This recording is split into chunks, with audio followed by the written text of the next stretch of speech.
এটা সুন্নাত আছে। এখন মেহনত তো হচ্ছে, কিন্তু জিন্দেগির রূপ কতটা সহি রাস্তা সহি দিকে যাচ্ছে এটা কিন্তু যাচাই করতে হবে। কেন আমাদের মেহনত নিজের জাত থেকে ধরে পুরো উম্মতের তরবিয়তের তাকাজা দেওয়া হয়েছে, নিজের জাত থেকে ধরে। मुफ्ती सिस्टर निजामुद्दीन एक बात बोले, देखो हमारा निकालना असल मकसद है कि जिंदगी ख्वाहिशात से, नफ्सानियात से, शैतानियात से हमारा जिंदगी निकल जाए। চলার জীবনটা বারবার যাচাই করার দিক আছে, আমার চলার জীবনের হাল কোথায় রয়েছে।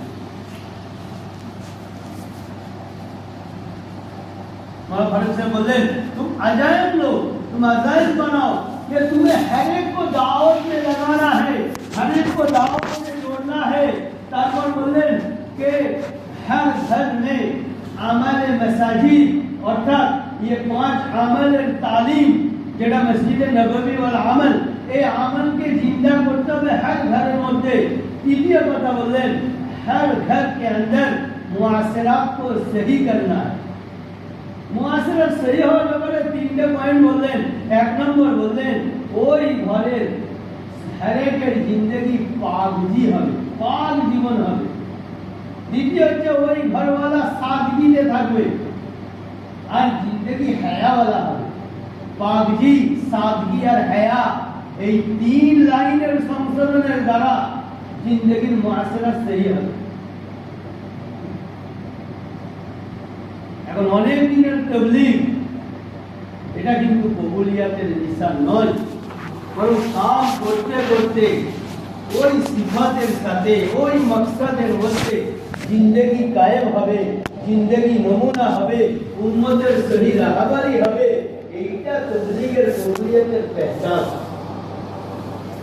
আকাবেরিনদের পর আপনাকে বলছি আমি, প্রতি সিস্টার বললেন যে লম্বা লম্বা খুরুজ করছে এটাই কবুলিয়াতের আলামত নয়, বরং কবুলিয়াতের আলামতের এটা দিক যে মেহনত করছে জিন্দেগি ও সিফাতওয়ালা মানে, জীবন জিন্দেগি ও নমুনাওয়ালা মানে, এটা মেহনতের দিক। হযরতের বলাতে মেহনত করছো তো ঠিকই, দেখো মেহনতের সাথে মুনাসিবত কতটা হয়েছে। নিসবত যথেষ্ট নয়, নিসবত মানে খালি একটা সম্পর্ক, আমি অমুককে চিনি, ও আমাকে চেনে, আলহামদুলিল্লাহ একটা সম্পর্ক আছে। বরং কাম করতে করতে কামের সাথে মুনাসিবত হওয়া, একটা গাঢ় সম্পর্ক হওয়া। যেমন একটা পিতার সাথে সন্তানের হয়, একটা মায়ের সাথে তার বাচ্চার হয়। বাচ্চা অসুস্থ, মাও সারা রাত না শুয়ে না ঘুমিয়ে কাটাচ্ছে, যে বাচ্চার সাথে মুনাসিবতের পহচান।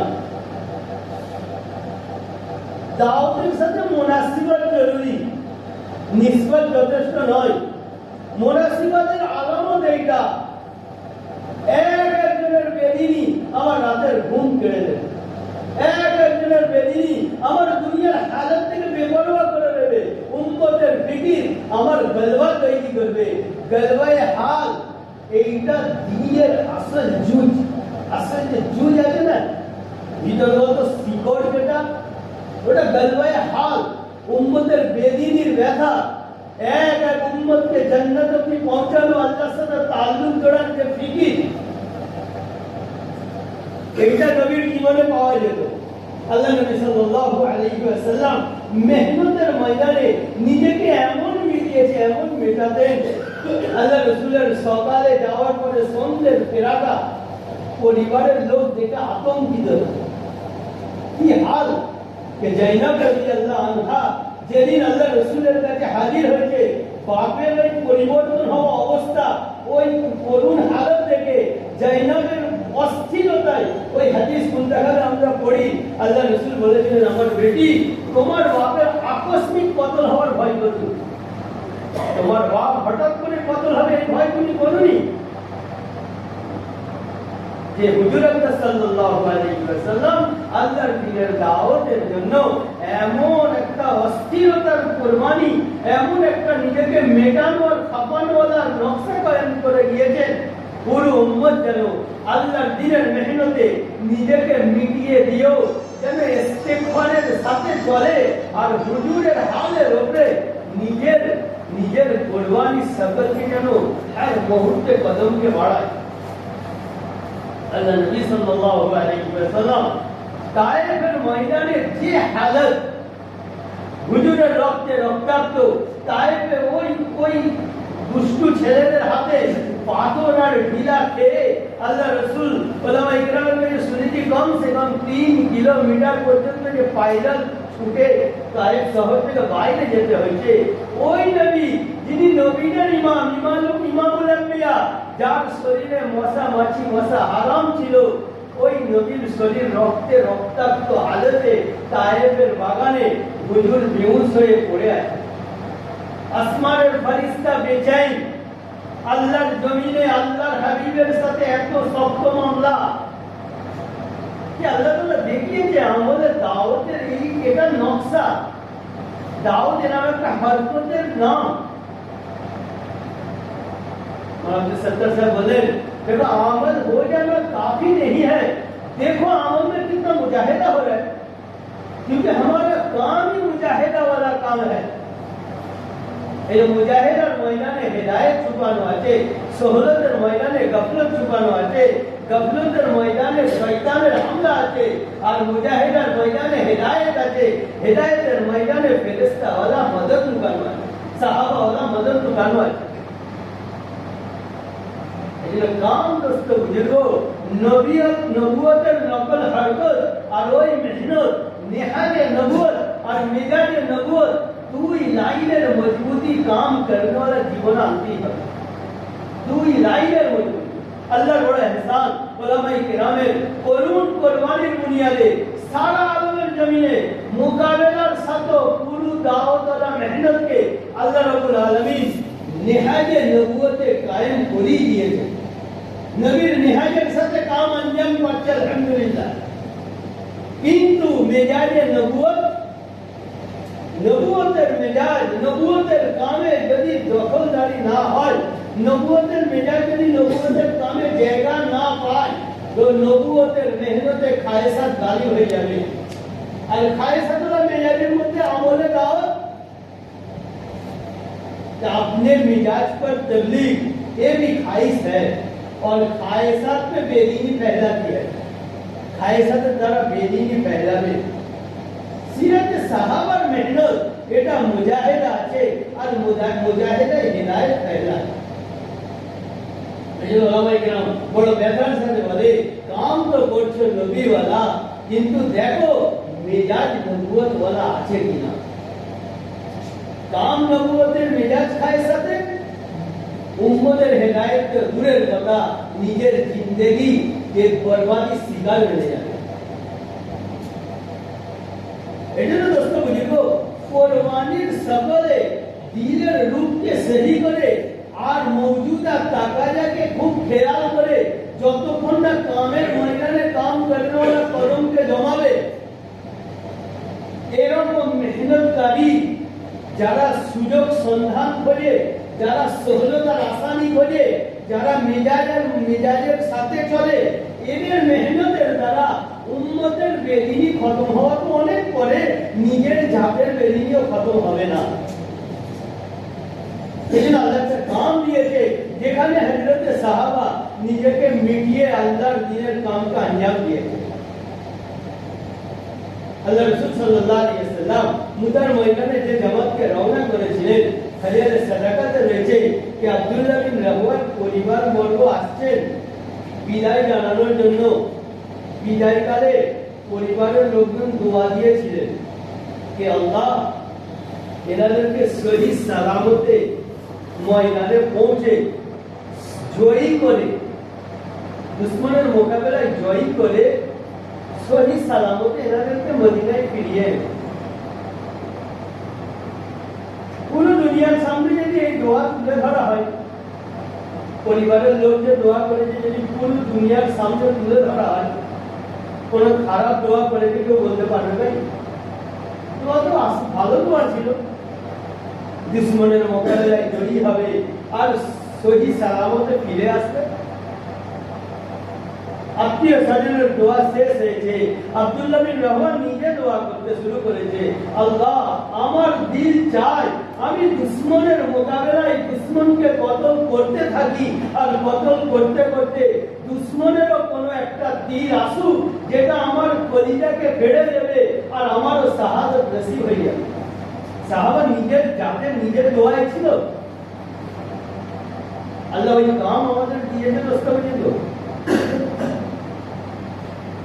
কামের ময়দানে যদি নিজের কদমকে না জমানো যায়, নিজের আযাইমকে যদি সহি না করা হয়, লম্বা সময় তাবলীগ করার পরেও অন্তরের কৈফিয়ত সামান্যতম বদলাবে না। দুনিয়াদার যেমন দুনিয়ামুখী হয়ে চলবে, আমি তাবলীগ করেও দুনিয়ায় পিপাসা থাকবে, দুনিয়ার লোকসানি কাঁদাবে, দুনিয়ার লাভ হাসাবে। দিল দুনিয়াদার হয়ে থাকবে, সময় আমল বাড়াবে দিনদার। আল্লাহ তো দিল দেখে, আল্লাহ দিলের হাত দেখে আল্লাহর নজরে ফয়সালা হয়ে থাকবে আসলে আমি দিনদার না দুনিয়া। এই যে তাবলীগ দিল বানানোর মেহনত, দিলের হাত যাচাই করো। হাইজুমালা সাহেব বললেন সাহাবায়ে কেরামের সিরাত দেখো। সিরাত বলছে সাহাবা যেদিন ইসলামে দাখিল হচ্ছে অনেকে বড় মালদার হালতে দাখিল হচ্ছে, কিন্তু মুজাহিদাওয়ালা কামে মুজাহিদা শুরু করেছে, তাকাজাওয়ালা কামে তাকাজাই কদম বেরিয়েছে। হাল এমন এসছে ওই বড় মালদার ঘরের সাহাবা আল্লাহর দিনের তাকাজা মেটাতে মেটাতে মেটাতে মেটাতে হাল এমন এসছে পরনের কাপড় ঠিক নেই। দুমুঠো দুবেলার খাবে এরকম খানারও ইন্তজাম সহিভাবে নেই। ওই মুতাবাকের বড় হাদিস ইমানের চ্যাপ্টার আছে, ইবনে বেদওয়ান থেকে রিওয়ায়াত আছে যে সাহাবী বলছেন আমরা 7 জন ছিলাম আল্লাহর নবীর সঙ্গে। অনবরত আমাদের খাবার ছিল গাছের পাতা, যেগুলো খেতে খেতে আমাদের মাড়িগুলো ছিঁড়ে দিয়েছে। কিন্তু পরে আল্লাহ ওই দিন এনে দিয়েছিল যেদিন আমাদের তো আল্লাহ কোনো না কোনো দেশের গভর্নর বানিয়েছে। মুজাহিদরা আল্লাহ তাআলা তো নেয়, পরে আসামি আল্লাহ এনে দেয়, কিন্তু কামের নকশা মুজাহিদাওয়ালা। এখন কাম আমার দ্বারা আল্লাহ নেবে তার সকল সুরত अल्लाह वाले और बच्ची निजामुद्दीन कुर्सी में बोले अगर आज़ाइम सच्चा इरादा सच्चा होगी तो इंतजाम खूब अल्लाह करे। যাদের অন্তর থেকে ইরাদা হয় না আল্লাহ কামটা আমি করব, আল্লাহ যাদের ওকে কসম করে বলছে যে এর ইন্তজাম আল্লাহ করবে। পুরো দুনিয়াতে নজির তৈরি করেছে, সাহাবা সিরাত তো আছেই।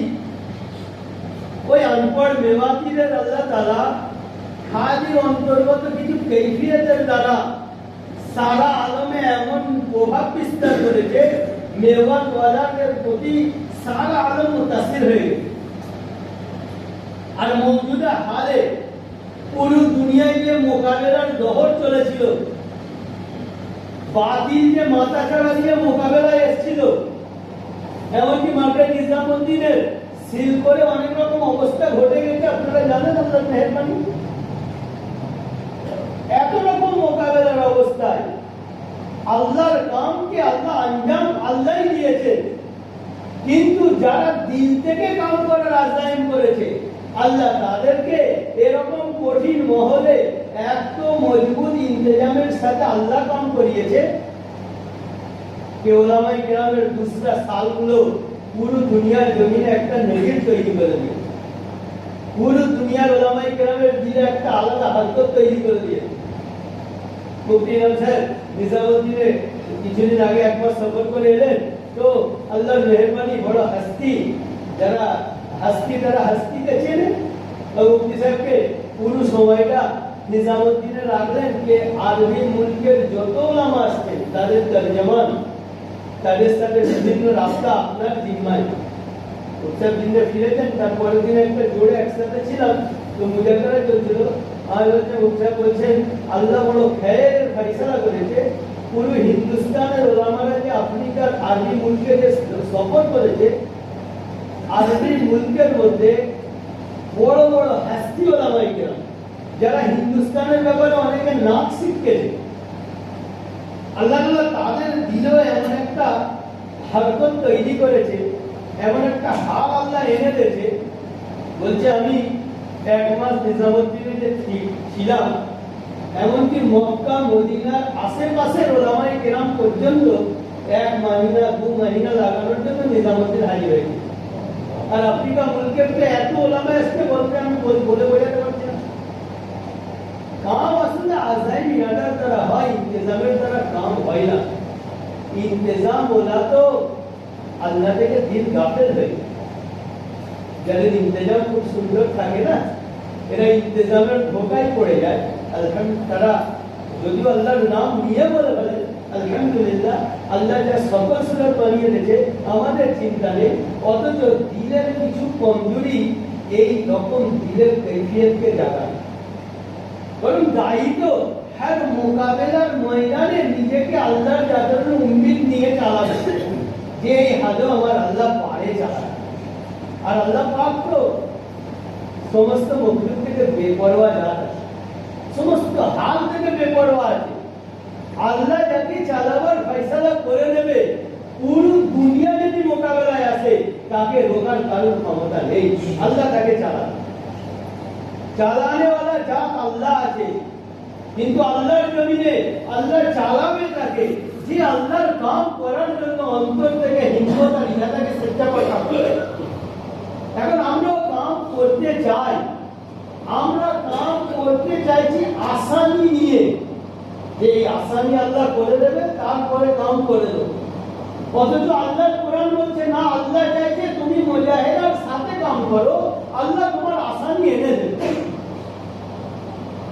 তুমি আসানি চাইছো তারপরে কাম করবে, আল্লাহ চাইছে তুমি কাম করে দাও, আমি আসানি ফেলে দেবো। এই জন্য কামের নকশাই এইটা, হাল যেমনই হোক না কেন কাম করনে वाला আল্লাহর মদদের উম্মিদ নিয়ে কলমকে বাড়াবে। হাল আসল নয়, নতিজা আসল আছে। রিজওয়ান কলকাতায় কথা বলতে বলতে একটা কিতাবের হাওয়ালে দিয়ে একটা কথা বলেছিলেন যে আমরা এতদিন শুনে আসছি ওমর রাদিয়াল্লাহু আনহু ইসলামে দাখিল হয়েছেন, যেটা ওই ফাতেমা ওনার ভগ্নিপতি আর হের যে খাব্বাব রাদিয়াল্লাহু আনহু তালিম দিচ্ছিলেন, ওই তালিমের হালকায় উনি ইসলামে দাখিল হবার আল্লাহ তাআলা কাইফিয়ত তৈরি করে দিয়েছেন। ভাই রিজওয়ান বলছিলেন এটা তো আমরা বারংবার শুনেই থাকি। বললেন আমি একটা কিতাব দেখছিলাম, কিতাবের কথা নামটা আমার স্মরণে নাই। বললেন আল্লাহ নবী সাল্লাল্লাহু আলাইহি ওয়াসাল্লামের হাতে এই ওমর রাদিয়াল্লাহু আনহু ইসলামে দাখিল হওয়ার পিছনে যে হাল ছিল, যে কঠিন হাল ছিল, সেটা এই ছিল যে বাইতুল্লাহর মধ্যে ওমর আবু বকর সিদ্দিক রাদিয়াল্লাহু আনহু যখন জোরে কলমার আওয়াজ লাগিয়েছে তো দুশমন এসে এত মার মেরেছে যে আবু বকর সিদ্দিক রাদিয়াল্লাহু আনহু লম্বা সময় বেহুশ হয়ে পড়েছিল। এবং এই লম্বা সময় বেহুশ হওয়াতে কয়েক ওয়াক্তের নামাজ কাজা হয়েছে। আত্মীয় স্বজন, নিজের মা সবাই এসে সামনে আছে, তার সেবা শুশ্রূষা চলছে। এতক্ষণের মধ্যে আবু বকর সিদ্দিক রাদিয়াল্লাহু আনহু যখনই হুঁশ এসছে, হুঁশ আসার সাথে সাথেই আগে জানতে চেয়ে যে আমার হাবিব কেমন আছে। পরিবারের কিছু লোক মানে বড় বিরক্ত হয়ে গিয়ে নারাজির সাথে ছেড়ে চলে গেছে, যার হাতে পড়ে যার ঢোকাই পড়ে গিয়ে আজকে এই হাল ঘটেছে। হুঁশ আসার সাথে সাথে আবার তার নাম তো পরিবারের লোক কিছু ছেড়ে চলে গিয়েছে, কিন্তু মা ছেড়ে যায়নি। এখন আবু বকর সিদ্দিক রাদিয়াল্লাহু আনহু হুঁশ আসার পরে কিছু খাওয়ানোর চেষ্টা করছে। উনি প্রতিজ্ঞা করে নিয়েছে আমি এক ঢোক পানি পান করবো না যতক্ষণ আমার প্রিয় হাবিবকে আমি দেখবো। এখন হুজুর সাল্লাল্লাহু আলাইহি ওয়াসাল্লামের ঠিকানা যিনি জানতেন, তার কাছে যাওয়া হয়েছে, তাকে রাহাবার বানানো হয়েছে, তাকে নিয়ে আল্লাহ রাসূলের কাছে পৌঁছে। আল্লাহ রাসূল সাল্লাল্লাহু আলাইহি ওয়াসাল্লাম আবু বকর মুহাব্বতের দোস্ত, নিজের প্রিয়জনের মধ্যে একজন। এখন আবু বকরের ওই হালত আল্লাহ রাসূলকে বড় অস্থির করে তুলে। নবী অস্থির যে হায় আবু বকরের কি হাল। আবু বকরের হালতের উপরে, ওই হালের উপরে আল্লাহ রাসূল একটা দোয়া করেছিলেন, যে দোয়া আমরা শুনে থাকি। আল্লাহ রাসূল দোয়া করেছিলেন, আল্লাহ আবু তালেব নাহলে ওমরকে হেদায়েত দিয়ে ইসলামের শক্তিকে মজবুত করে দাও। বলছে হুজুরের দোয়া আবু তালেবের হালের উপরে হয়েছিল, আর নতিজা এই হয়েছে যে পরই আল্লাহ তাআলা ওমরকে ইসলামে দাখিল হওয়ার রাস্তা দিয়ে। আসল হাল না, আসল নতিজা আছে।